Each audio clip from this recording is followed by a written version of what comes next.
ठरलं तर मग मालिकेच्या आजच्या भागामध्ये आपण पाहणार आहोत की सगळीजणं डायनिंग टेबलवर बसलेले असतात आणि आता सगळीजणं नाश्ता करत असतात. सगळ्यांच्याच मनामध्ये आता विचार सुरू असतात. सगळं काही ठीक तर आहे ना. आज पाचवीची पूजा असते आणि त्यामुळेच ना घरात खूप जास्त गोंधळ उडालेला असतो. सगळीजण आपापली तयारी करत असतात, पण या प्रियाच्या मनामध्ये ना वेगळंच काहीतरी शिजत असतं. त्यामुळे प्रिया या सगळ्याचा विचार करत असते. दुसरीकडे विमल अस्मिताला आता डायनिंग टेबलवर घेऊन येते आणि अस्मिताला ती आता म्हणत असते की हे खाऊन घे थोडं. आणि त्याच वेळेला आता अस्मिता तिथे आल्याबरोबर आता सायली ही तिला नाश्ता वगैरे देत असते. त्याच वेळेला सायली तिला विचारते की तुम्हाला काही हवं आहे का, तर तसं सांगा आणि तुमच्या आवडीचं जरी हवं असेल ना तरी सांगा. पण आता अस्मिता त्या सगळ्याला नाही म्हणते. तिला आता फक्त तिचा नवरा अपेक्षित असतो. पण दुसरीकडे आता चैतन्य आलेला असतो आणि चैतन्यने येताना आता डिवोर्स पेपर आणलेले असतात. चैतन्य आला हे लांबूनच जसं आता अर्जुनला दिसतं तसं अर्जुन चैतन्यकडे जातो आणि चैतन्याशी बोलायचा प्रयत्न करत असतो. चैतन्याला आता तो म्हणत असतो की तू सांगितलेले पेपर तसेच बनवून आणले आहेस ना. त्यावर आता चैतन्य म्हणतो की मला असं का वाटतंय, तू या सगळ्याची खूप जास्त घाई करतोय. एवढी घाई ही करायला नको असं मला तरी वाटतं. पण आता जो अर्जुन आहे तो बिलकुलही ऐकायला तयार नसतो. तो त्याच्या अस्मिताईबद्दल खूप जास्त पॉझेसिव्ह असतो. त्यामुळे आता त्याला असं वाटत असतं की या सगळ्यातून वेगळं व्हायला हवं, सगळ्या काही गोष्टी नीट व्हायला हव्यात आणि यासाठी त्याचे प्रयत्न आता सुरू असतात.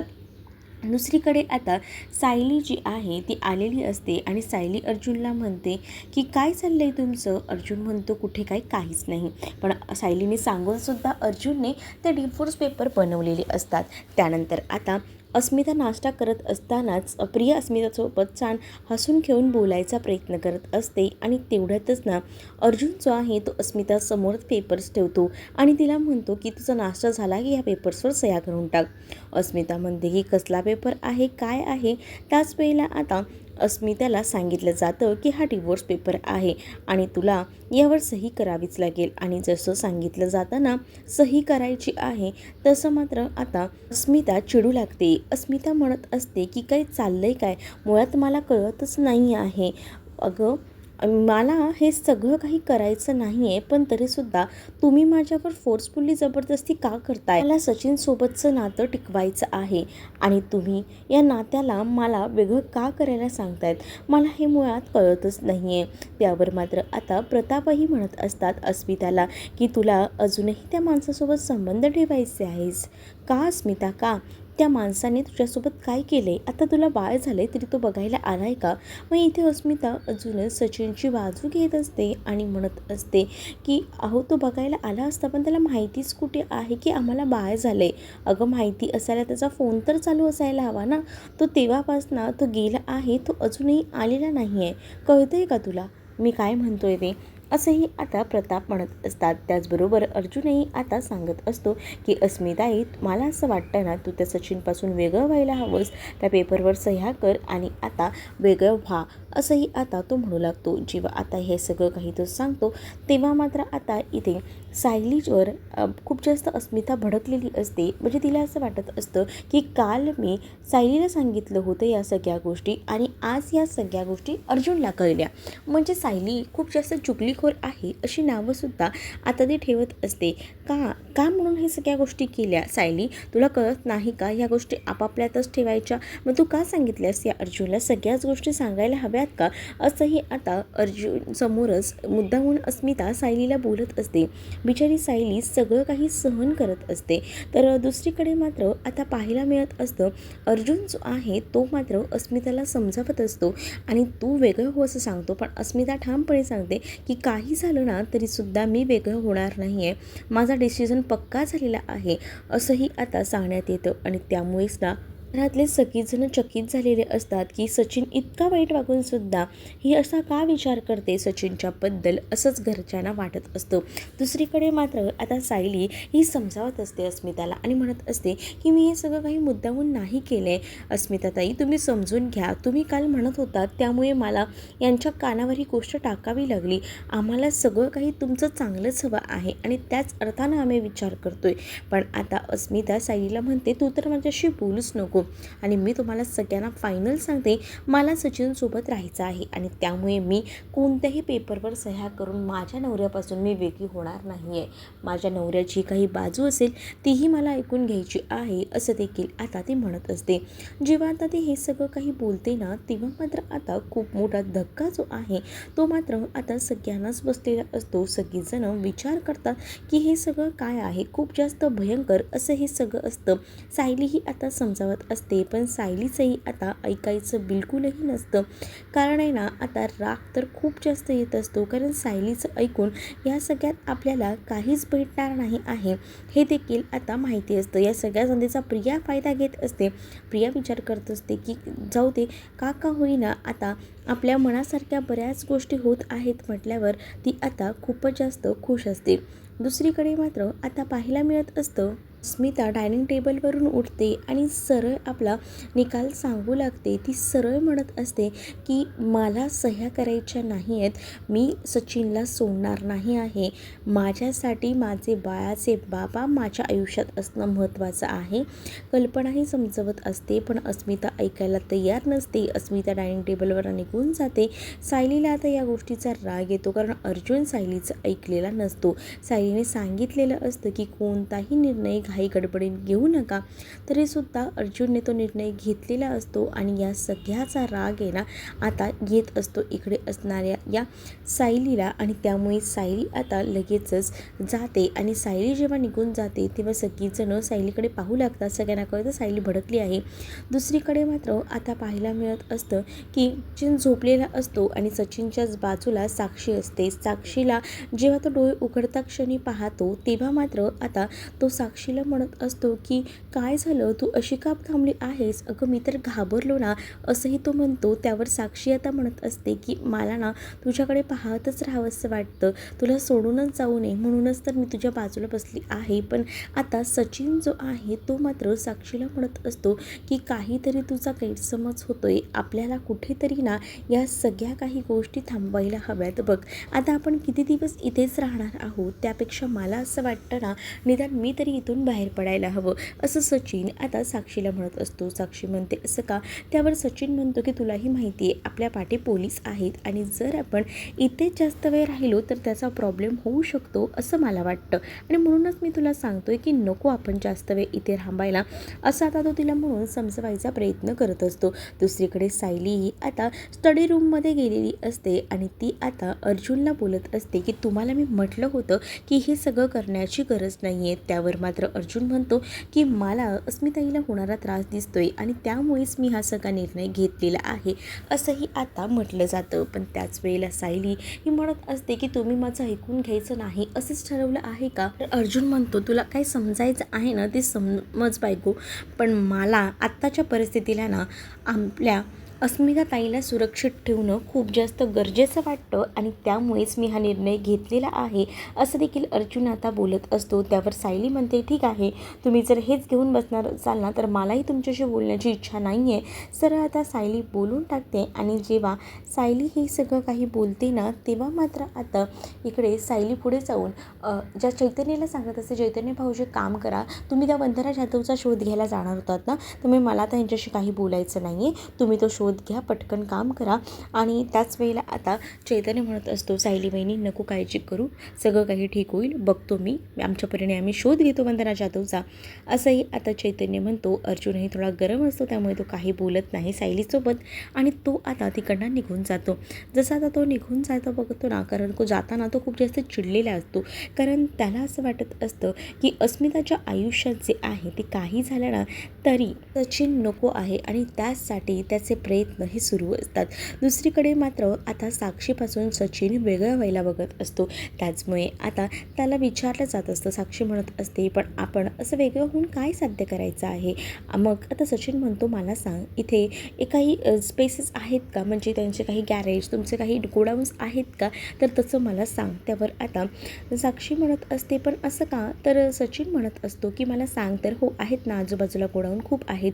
मग 3 तरी आहेत असं ती आता सांगू लागते. आणि त्याच वेळेला आपण हेच काम करूया. आपण एक गोष्ट लक्षात घेऊया की आपण आहे ना आत्ता दोघंही एकमेकांपासून वेगळे होऊया. मला असं वाटतं तू जरा जास्त सुरक्षित राहायला हवी. माझं काय गं, मी कसंही बाहेर येईल, पण तुझ्यासाठी खूप जास्त गरजेचं आहे. पण तू इथे मला सांग, जर तिकडनं गेलास तर तू मला सोडून कुठे जाणार तर नाहीस ना? अगं डार्लिंग, मी तुला का सोडून जाऊ? असं सचिन आता म्हणत असतो. दुसरीकडे आता सायलीला कल्पना आणि प्रताप म्हणत असतात की तू काय म्हणत होतीस मगाशी? म्हणजे अस्मिताही म्हणत होती की तू असं जे काही केलेस ते चांगलं नाही केलेस, नेमकं काय घडलं आहे? त्यावर सायली जी आहे ती सांगायला लागते की ते काय ना, काल माझं अस्मिताताईंसोबत बोलणं झालं, तेव्हा अस्मिताताई मला बोलून गेल्या की त्यांना ना जर आज उद्यापर्यंत जर आपण आणलं नाही सचिन भाऊजींना, तर त्या स्वतः बाहेर पडून सचिनला शोधायला जाणार आहेत. आणि ही गोष्ट जेव्हा आता कळते ना, तेव्हा आता प्रताप आणि कल्पनाला सुद्धा धक्का बसतो. ते दोघंही जण म्हणतात, तू जे केलंस ते बरोबरच केलंस, काही चुकीचं नाही आहे. या अस्मिताला का कळत नाही आहे सचिन किती चुकीचं आहे आणि तो किती काय काय करतो आहे, तरीसुद्धा ती त्याला सपोर्ट करते. मुळात ना मला या गोष्टी समजतच नाही आहे. दुसरीकडे आता प्रिया बाहेर उभी असते आणि प्रिया हे बोलणं ऐकत असते. प्रिया विचार करत असते की ह्या लोकांना झालं आहे काय?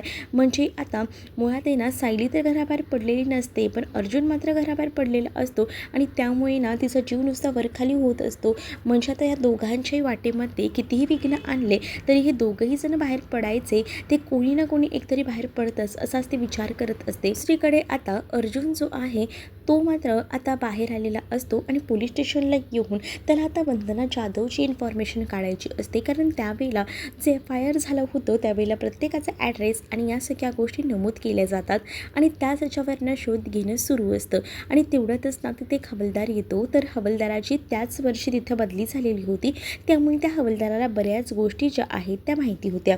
अर्जुन आणि चैतन्य त्या फाईलचा शोध घेत असतात. तर ते जे हवालदार असतात ते म्हणत असतात की 25 वर्षांपूर्वी जेव्हा माझी बदली झाली होती तेव्हा मी तुम्हाला सांगतो की ही जी वंदना जाधव नावाची बाई आहे ना, ती नुकतीच कंप्लेंट द्यायला आली होती आणि तिची अशी तक्रार होती की त्या मुलीला शोधून काढायचं. आम्ही त्यावेळेला खूप प्रयत्न केला त्या मुलीला शोधून काढायचा, पण ती मुलगी कुठेही आम्हाला भेटली नाही. आम्ही ठरवलं होतं त्या मुलीला रिमाइंड होममध्ये टाकायचं, असं देखील ते हवालदार म्हणत असतात.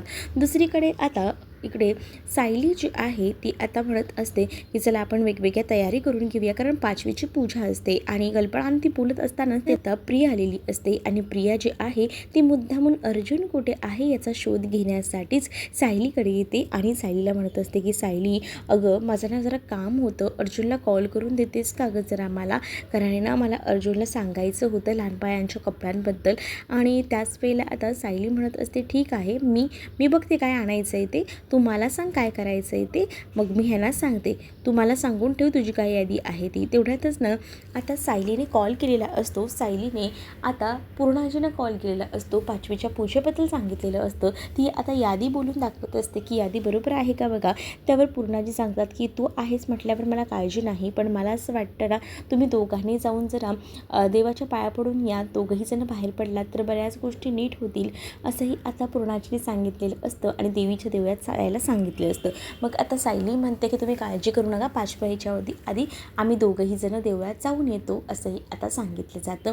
मग आता इकडे अर्जुन जो आहे तो कंटिन्यू सायलीला कॉल करायचा प्रयत्न करत असतो, पण आता सायली काही कॉल रिसीव्ह करत नसते, त्यामुळे अर्जुन वैतागतो. चैतन्य म्हणत असतो की तुला तर माहितीच आहे ना, सायली बहिणी भडकली तर ती किती चिडत असते, मग तुझ्याशी ती 3 दिवस तरी बोलत नसते, मग तुला आता एवढा कॉन्फिडन्स कसा वाटतोय की सायली बहिणी तुझ्यासोबत बोलेल म्हणून? नको एवढा विचार करूस, असंही आता म्हटलं जातं. पण इकडे आता अर्जुन बेचैन झालेला असतो, कारण अर्जुन तेवढ्यापुरती सायलीवर भडकलेला होता, पण त्याला आता सायली हवी होती, सायलीशी बोलायचं होतं त्याला, कारण तो बऱ्याच गोष्टींना सायलीसोबत शेअर करत करत होता. एकतर वंदना जाधवबद्दल त्याला ॲड्रेस भेटला होता, नंबरही भेटला होता. त्या नंबरला कॉन्टॅक्ट करायचा त्याने प्रयत्न केला होता. दुसरीकडे मात्र आता सायली जी आहे ती आता अर्जुनला कॉल करते आणि अर्जुनला कॉल करून आता ती देवळात जायचं आहे याबद्दल सांगते. त्यावर अर्जुन म्हणतो की आता जाणं योग्यच आहे का? हो, आताच जायचं आहे, पूर्णाजीने मला तसं सांगितलं आहे. इकडे आता जी प्रिया आहे तीही आलेली असते आणि प्रिया म्हणत असते की तू अर्जुनसोबत बोलतेस का? दे ना, मला त्याला सांगायचं आहे. अगं प्रिया, मी तुला म्हटलं नाही का तू मला यादी दे, मी जाते करून, मला दे यादी, मी जाऊन येते. आणि असंही आता सायली म्हणते आणि प्रियाला काही ती मोबाईल देत नाही. म्हणूनच आता प्रियाला राग येतो. प्रियाला हे जाणून घ्यायचं असतं की नेमका अर्जुन कुठे आहे, काय करतोय. कारण तिला असं वाटतं की नेमकं ह्या दोघांनाही एकाला घरात बसवलं तरीही दोघंही जण ऐकत नाही, दोघातले एक तरी घराच्या बाहेर पडतं. त्यामुळे ती जरा टेन्शनमध्ये असते आणि त्यामुळेच ती जाणून घ्यायचा प्रयत्न करत असते की लोक कुठे गेले असतील काय. दुसरीकडे अर्जुनने त्या नंबरला कॉन्टॅक्ट केलेला असतो आणि जेव्हा तो त्या नंबरला कॉल करतो तेव्हा आता त्याला कळतं की तो नंबर ना आता दुसऱ्यालाच कोणाला तरी भेटलेला आहे. त्यावर आता अर्जुन आणि चैतन्य बोलत असतात. अर्जुनला तो माणूस म्हणत असतो की सॉरी, पण हा रॉंग नंबर आहे, वंदना जाधवचा नंबर नाही आहे. म्हणजे अर्जुन विचारत असतो वंदना जाधवचा नंबर आहे का, पण त्याला सांगितलं जातं की नाही, हा वंदना जाधवचा नंबर नाही आहे, रॉंग नंबर आहे. आणि असं बोलूनच आता फोन ठेवला जातो.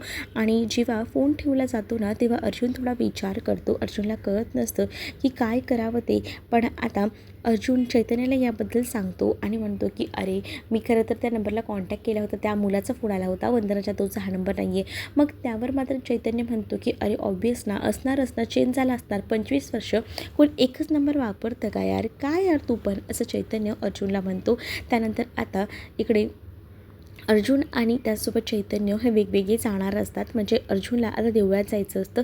चैतन्याला तो म्हणतो की मी येतो देवळात जाऊन, तोपर्यंत आपले जे काही कामकाज आहे ते आपण बघूया, तू ह्या गोष्टीचा लक्षात विचार की आपल्याला काही झालं तरी तिचा शोध घ्यायचा आहे. आता त्यांच्याकडे तो ॲड्रेसही असतो, नंबरवर त्यांनी कॉन्टॅक्ट करून बघितलेला असतो आणि ॲड्रेसवरही जायचं असतं आणि त्यासाठी त्यांची लगबग सुरू असते. पण आता चैतन्याला एकटंच जावं लागतं. अर्जुन जो आहे तो मात्र आता सायलीसोबत देवळात आलेला असतो. सायली आणि अर्जुन देवळात येतात तेव्हा अर्जुनला असं वाटत असतं की आपली बायको आपल्याशी बोलते की नाही. म्हणूनच आता तो अर्जुन जो आहे तो सायलीशी बोलायचा प्रयत्न करत असतो.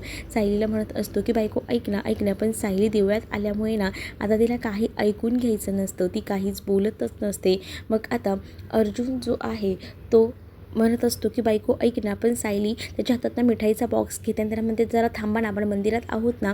आणि त्यानंतर मात्र ती आता इकडे असणाऱ्या पुजाऱ्यांना तो बॉक्स आहे तो देते आणि म्हणत असते मिठाईचा बॉक्स देत की माझ्या हल्लीचं नंदीचं आता बाळ झालं आहे नंदीला आणि सगळ्या काही गोष्टी नीट व्हायला हव्यात, म्हणूनच मी हे पेढे आणलेले आहेत असंही ती सांगते. आणि त्या गुरुजींना ते पेढे वगैरे देते आणि जेव्हा गुरुजींना ते हे सगळं काही करते ना तेव्हा मात्र आता इकडे ती आशीर्वाद घेते आणि गुरुजी म्हणतात की काळजी करू नका, सगळं काही नीट होईल.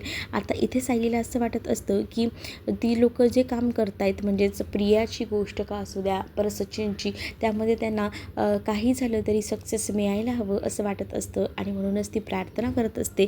तर इकडे मात्र आता अर्जुनला कॉल आलेला असतो आणि अर्जुनला जेव्हा कॉल येतो तेव्हा चैतन्य सांगत असतो की वंदनाबद्दलची माहिती मिळाली आहे, ती जिथे काम करते तिथला ॲड्रेस मिळाला आहे आणि त्यामुळे अर्जुन खूप जास्त खुश असतो. अर्जुन लगेचच ही गोष्ट येऊन आता इथे असणाऱ्या सायलीला सांगतो. सायली म्हणत असते की काय खरंच का? मग अर्जुन म्हणतो की हो बघ ना, खरं तर आपण या सगळ्याचा शोध घेत होतो आणि फायनली सगळ्या काही गोष्टी नीट होत आहेत हे ऐकूनच बरं वाटलं. अर्जुनही आता देवाचे आशीर्वाद वगैरे घेतो आणि सायली खूप जास्त खुश असते कारण त्यांचे प्रयत्न सुरू असतात आणि त्याला आता यश येत असतं. दुसरीकडे आता सायली खूप जास्त खुश असते आणि ती आता निघत असते. अर्जुन तिच्याशी बोलण्याचा प्रयत्न करत असतो. अर्जुन जेव्हा तिच्याशी बोलण्याचा प्रयत्न करतो तेव्हा मात्र आता मी म्हणत असते की मला ना तुमची आज ती गोष्ट पटली नाही आहे मुळात आणि म्हणूनच मला ना राग आला होता, पण राहू दे, काय बोलायचं आता. मग दुसरीकडे आता अर्जुन आणि सायली बोलत असतात. त्याच वेळेला आता सायली म्हणत असते की तुम्ही ज्या अशा गोष्टी केल्या ना त्या करायला नको होत्या, म्हणून मला असं वाटतं. आणि त्याच वेळेला अर्जुन जो आहे तो मात्र म्हणत असतो की ठीक आहे, पण मला असं वाटतं की काही झालं तरी त्या दोघांनी एकत्र येऊ नये, बस एवढंच वाटतं असंही आता म्हटलं जातं. सायली आता अर्जुनला म्हणत असते की एकदा का ना मला असं वाटतं ना की ह्या सगळ्यामध्ये जर आपल्याला सचिनचा पत्ता लागला तर बरं होईल, कारण अस्मिताताई ज्या आहेत ना त्या खूप जास्त सैरावैरा झालेल्या आहेत आणि त्या बाहेर पडू नये घराच्या, एवढंच मला वाटतं. आणि म्हणूनच मी असा विचार करते आहे की सगळ्या काही गोष्टी नॉर्मल व्हायला हव्यात. आणि ती देवाकडे सुद्धा नुकतीच प्रार्थना केलेली असते आणि म्हणून तिलाही वाटत असते की सगळ्या काही गोष्टी नॉर्मल होतील. दुसरीकडे आता सचिन आणि साक्षी जे आहेत ते आता एका गोडाऊनमध्ये गेलेले असतात, जिथे सगळं काही बंदिस्त असतं, तिथे कसलीच तयारी नसते. आणि तिथे गेल्यानंतर आता सचिनला ती सांगत असते की हेच आपलं गोडाऊन आहे. आणि त्याच वेळेला जेव्हा गोडाऊन वगैरे दाखवलं जातं तेव्हा आता साक्षी म्हणत असते की तू आता इथे थांबून काय करणार आहे. साक्षीला सचिन म्हणतो की तू माझी काळजी करू नकोस, मी इथे थांबेन, माझ्या परीने प्रयत्न करेन आणि तू अस्मिताकडे तर जाणार नाहीस ना, असं देखील साक्षी म्हणते. त्यावर तो म्हणतो गरज पडली तर मला जावं लागेल. त्यावर साक्षी थोडी अशी चलबिचल होते. पण साक्षीला आता सचिनने असंच समजवलेलं असतं ना की तो आता म्हणत असतो की तू काळजी करू नकोस, कारण आहे ना मला फक्त त्या पैशांचं टेन्शन आहे आणि त्यासाठी मी एवढं मोठं पाऊल उचलतोय. मला असं वाटतं की काही झालं ना तरी सगळ्या काही गोष्टी ज्या आहेत ना त्या नीट व्हायला हव्यात आणि यासाठी माझे प्रयत्न सुरू आहेत. म्हणजे एकदा सगळ्या काही गोष्टी नीट झाल्या ना तर बरेच मार्ग सुटतील असंही म्हटलं जातं. आणि ज्या वेळेला आता म्हणजे तू फक्त पैशांसाठीच तिला वापरणार आहेस ना, असंही साक्षी म्हणते. त्यावर सचिन म्हणतो की हो, फक्त पैशांसाठी मी त्याला वापरून घेणार आहे, बाकी तू काळजी करू नकोस, असं देखील आता सांगितलं जातं. मग आता पैशांसाठी वापरायचं म्हटलं तरीसुद्धा विचार करण्यासारखी गोष्ट असते साक्षीला. पण साक्षी आता या सगळ्या परिस्थितीत ना अक्षरशः वेडी झालेली असते आणि तिला असं वाटत असतं की चला आपण जे काही करतोय ते योग्य आहे. म्हणजे सचिनवर विश्वास ठेवते ती, तिला असं वाटत असं परफेक्ट आहे. पण सचिन हा तिचा केस आणि गळा कापत असतो. म्हणजे सचिनला ती सांगत असते की तू मला सोडून तर जाणार नाही ना, तेवढ्यापुरती सचिन बोलत असतो. पण सचिनच्या मनामध्ये बरेच घाणेरडे विचार सुरू असतात आणि ते काही साक्षीला कळत नसतात. साक्षी त्याच्यावर डोळे झाकून अगदी विश्वास ठेवत असते. साक्षी जशी तिकडनं निघून जाते तसं मात्र आता सचिन वेड्यासारखा हसत असतो, कारण त्याने जे साध्य करायचं ठरवलेलं असतं ते आता त्याला साध्य करायचं असतं. तिथेच आता एक असं स्टँड असतं, त्याच्यावर डोकं आपटायचा प्रयत्न करतो. म्हणजे त्याला असं काहीसं दाखवायचं असतं की मला इथे किडनॅप करून ठेवलं गेलेलं होतं, प्लीज मला समजून घेतलं पाहिजे. या सगळ्या गोष्टी त्याच्या डोक्यात असतात. दुसरीकडे आता त्याने मोबाईलही ऑन केलेला असतो, त्याच्यामुळे त्याचं लोकेशन जे आहे ते लगेच ट्रेस होतं आणि त्यामुळे ह्या गोष्टी ज्या आहेत त्या चैतन्याला समजतात. चैतन्य लगेच फोन करतो अर्जुनला आणि सचिनचा नंबर ट्रेस झाला आहे ते सांगतो. मग आता सचिनचा शोध घेण्यासाठी सायलीला अर्जुन म्हणतो की चल, मला सचिनचं लोकेशन सापडलं आहे, सचिनला बघून येतो की कुठे आहे काय आहे ते, तोपर्यंत तू थांब. मग आता सायलीही म्हणते की ठीक आहे, मलाही जावं लागेल, कारण मला असं वाटतं की घरातही कामं आहेत, पाचवीची पूजा वगैरे करायची आहे, त्यामुळे मलाही थांबता येणार नाही, मीही जाते, असं आता सायली म्हणत असते. खरं तर मलाही तुमच्यासोबत यायचं होतं, पण राहू दे. इथे आता पूजेला सगळीजणं बसलेली असतात आणि जेव्हा पूजेला बसतात ना तेव्हा कल्पना जी आहे ती आता सायलीला एक एक गोष्टी सांगत असते की कसं काय काय करायचं आहे. जसं ती सांगत असते तशा एक एक गोष्टी सायली आता करत असते आणि सायली जेव्हा त्या गोष्टी करते ना तिथे अस्मिता मागेच बसलेली असते आणि अस्मिता जेव्हा मागे बसते तेव्हा अस्मिताच्या डोक्यामध्ये सतत सचिनचेच विचार सुरू असतात की त्याचा फोन चालू झाला असेल का, त्याला कॉन्टॅक्ट करू का.